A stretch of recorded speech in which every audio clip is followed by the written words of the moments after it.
जी नाज़रीन अस्सलाम वालेकुम। आपका मेज़बान लियाकत राज पर एक मरतबा फिर आपकी खिदमत में हाज़िर है। आज मेरा मौजू है कौमी एयरलाइन की तबाही और आखिरी सांसें।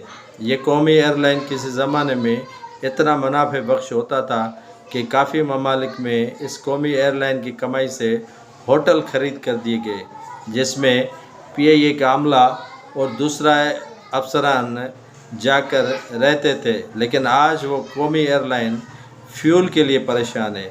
ये कौमी एयरलाइन आज बड़े हादसे से बच गई।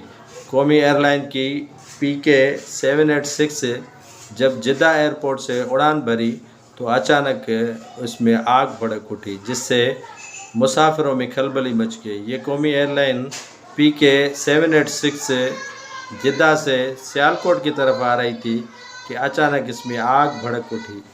2 घंटे की ताख़ीर पहले ही करवाई गई और 2 घंटे की मरम्मती काम करने के बाद अल्लाह अल्लाह करके ये जहाज़ जो है PK 786 जो है वो कराची एयरपोर्ट पे उतरा, जहाँ पर 3 घंटे उसका मरम्मती काम करके फिर उसे सियालकोट के लिए रवाना किया गया। खुदा के लिए इस कौमी एयरलाइन का ख्याल करें। ये कौमी एयरलाइन आपका असासा है।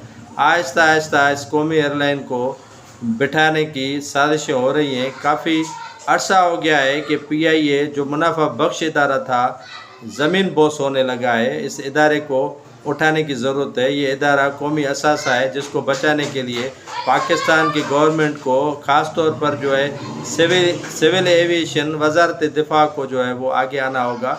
इस इदारे को बचाने की शदीद ज़रूरत है और रुसवाई से बचने के लिए भी नए जहाज़ या एयरपोर्टों पर लाने की तमाम सख्त ज़रूरत होती है।